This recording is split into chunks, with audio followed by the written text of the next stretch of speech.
Welcome back to my YouTube channel. That is your हमारा next chapter है chapter number 14 motor vehicles and insurance. अभी मैं chapter number 13 and 15 नहीं करा रही हूँ, कुछ टाइम के लिए रोक रही हूँ क्योंकि मुझे अर्जेंट मैसेजेस आ रहे हैं काफ़ी सारे यूट्यूब से कि मैम आप प्लीज़ मैनेजमेंट अकाउंटिंग की थ्योरी करा दीजिए।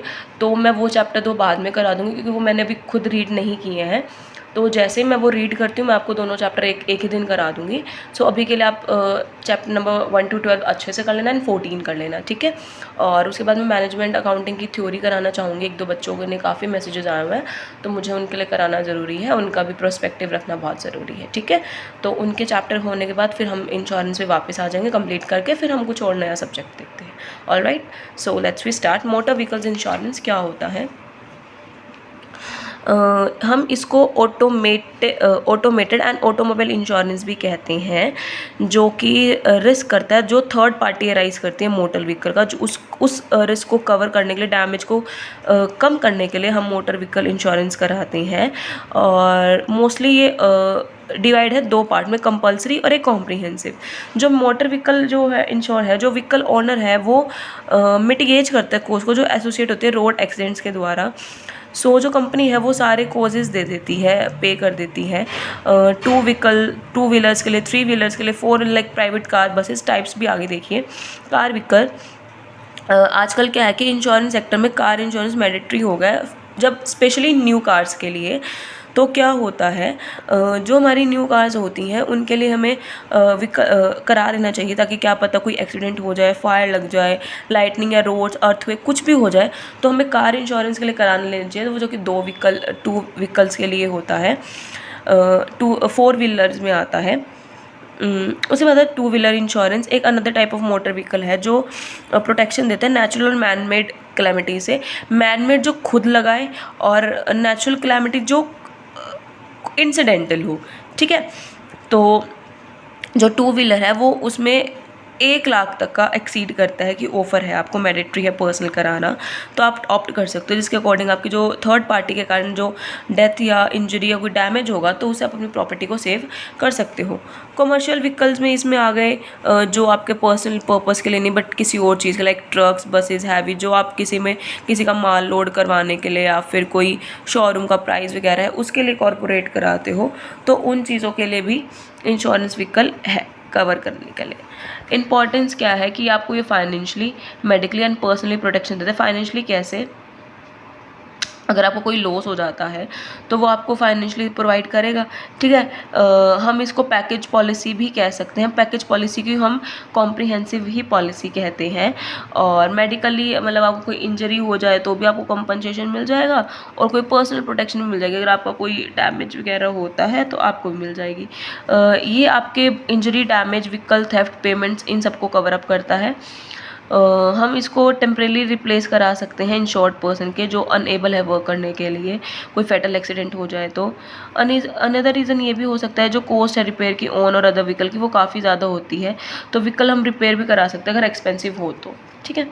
मोटर व्हीकल क्या क्या चीज़ें कवर अप करता है? कोई फायर, आग लग जाए, कोई एक्सप्लोजन हो जाए, मतलब कोई बम वम लग जाए, सेल्फ इंसिगेशन, अगर कोई खुद से कोई लाइटनिंग हो जाए, बल्कि हाउस ब्रेकिंग या थेफ्ट, कोई चोरी चक्करी हो जाए, या फिर घर टूटने की वजह से कोई उस पर सामान वगैरह गिर जाए, वो रोइट या स्ट्राइक हो जाए, मतलब दंगा फसाद हो जाए, कोई तोड़ फोड़ हो जाए, कोई अर्थक्वेक आ जाए, कोई फ्लड, स्टॉर्म, साइक्लोन, टेम्पेस्ट, ये चीज़ हो जाए, एक्सीडेंटल एक्सटर्नल मिस हो जाए, कोई टेररिस्ट अटैक हो जाए, या लैंड से और लॉक साइड हो जाए, तो इन चीज़ों की वजह से वो इन सारे इंश्योरेंस को कवर अप करता है, ठीक है। टाइप्स आती हैं आपकी, थर्ड पार्टी जो थर्ड पार्टी की वजह से होता है, और एक पैकेज पॉलिसी जो कॉम्प्रिहेंसिव पॉलिसी होती है, साथ साथ बहुत सारी चीज़ों को कवर अप करने वाली।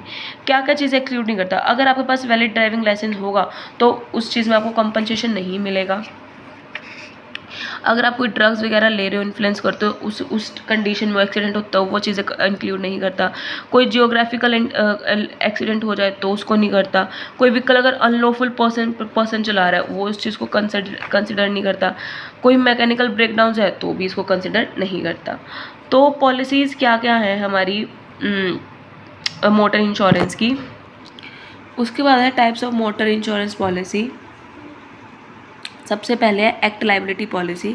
इसमें क्या होता है कि जो पॉलिसी है वो बहुत सारी रिक्वायरमेंट्स के अकॉर्डिंग बनती है मोटर व्हीकल एक्ट 1932 के अंदर, जिसमें बहुत सारी चीज़ें इंक्लूड होती है कि इन्होंने बोला है कि एक पर्सन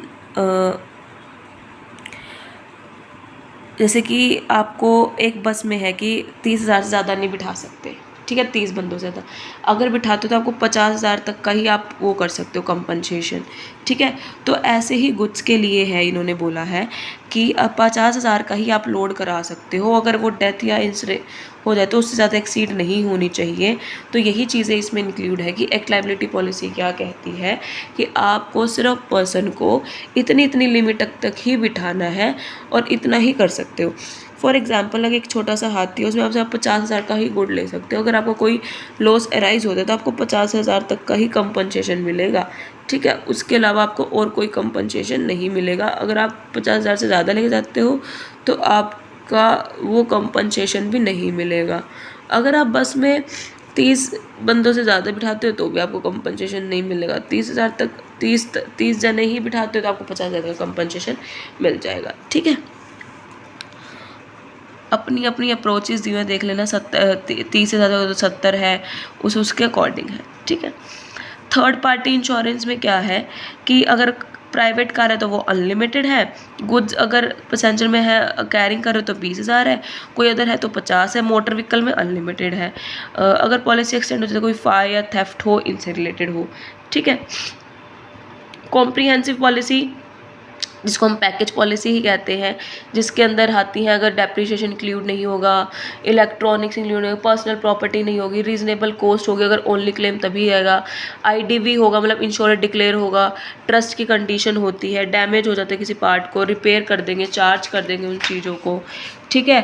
थर्ड पार्टी है, कोई भी हो जाता है, तो ये सारी चीज़ें आपको डिस्क्लोज करनी पड़ेंगी, ये सारी चीज़ें उसके अंदर आती हैं, ठीक है। उसके बाद है प्रोसीजर। सबसे पहले रिसिप्ट ऑफ क्लेम इंस्टीट्यूशन, जितना भी डैमेज अकर हुआ है मोटर, आपको फाइल इंश्योरेंस को बताना पड़ेगा ताकि आप क्लेम इंस्टीट्यूशन के लिए इन्फॉर्म कर सको। उसके बाद आपको सारी पार्टीज़ की मेंशन एविडेंस आई विटनेसेस देने पड़ेंगे मैक्ट के अकॉर्डिंग। फिर आपका जो भी क्लेम एंटर रजिस्टर में एंटर्ड होगा कि भाई हमें क्लेम का रिसीव मिल चुका है, इंश्योरेंस कंपनी वेरीफाई करेगी पॉलिसी को और फिर क्लेम रजिस्टर में एंटर करेगी और इंटीमेशन देगी, उसके अकॉर्डिंग फ्यूचर रेफरेंसेस होंगे।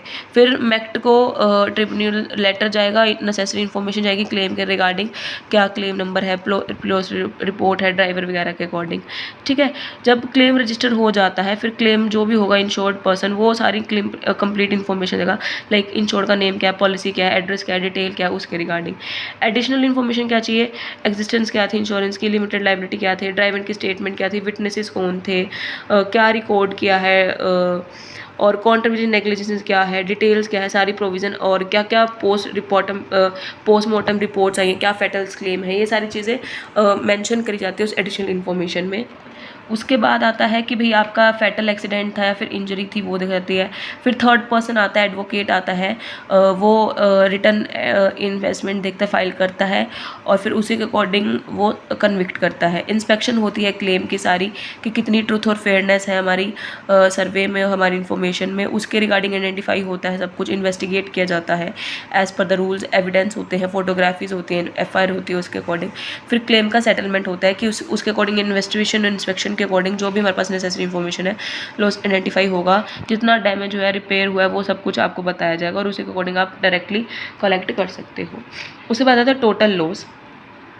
इंश्योरेंस कंपनी यही नहीं कि मुंह उठा के आपका लॉस हो गया वो कवर कर दे, नहीं, जितना टोटल लॉस हुआ है आफ्टर इन्वेस्टिगेशन वो आप सारी इन्फॉर्मेशन दोगे, वो इन्वेस्टिगेशन करेगी, उनकी इन्वेस्टिगेशन का जितना भी टोटल लॉस आएगा उसके अकॉर्डिंग आपको क्लेम मिल जाएगा, ठीक है। उसके बाद जितना भी टोटल लॉस के बाद क्या होता है, फिर हम करते हैं थेफ्ट ऑफ व्हीकल। अगर आपकी कोई चोरी चकारी हो जाए, 3-4 मंथ तक आपने एफआईआर लिखवा दी और कुछ रिपोर्ट नहीं मिली तो भी आपको कंपनसेशन मिल जाएगा, ठीक है। अगर थर्ड पार्टी की वजह से राइज हो रहा है लॉस तो भी आपको मिल जाएगा। तो यही 3 चीज़ें हैं टोटल लॉस के अंदर कि जितना टोटल लॉस हुआ आपको वही उतना ही कंपनसेशन मिलेगा। अगर किसी कोई चोरी चकारी हो गया तो आपको कंपनसेशन मिल जाएगा। अगर किसी थर्ड पार्टी की वजह से आपका लॉस हो रहा है, थर्ड पार्टी की वजह से आपको इंजरी हुई है तो भी आपको कंपनसेशन मिल जाएगा, ठीक है। तो ये था आपका मोटर व्हीकल इंश्योरेंस का चैप्टर। आई होप आपको अच्छे से क्लियर हो गया होगा। अगर कोई भी डाउट है इस चैप्टर से रिगार्डिंग आप मेरे से पूछ सकते हैं। मैंने बहुत ब्रीफली कराया ताकि आपको ब्रीफली अंडरस्टैंड हो जाए, क्योंकि जितना डिटेल पढ़ोगे उतना आपको कंफ्यूज करेगा और जितना ब्रीफली लर्न कर पाओगे उतना अच्छा आप लिख पाओगे मैटर। ठीक है, तो वीडियो को लाइक शेयर कमेंट कर देना, चैनल को सब्सक्राइब कर देना। हम न्यू सब्जेक्ट के साथ मिलते हैं। ठीक है।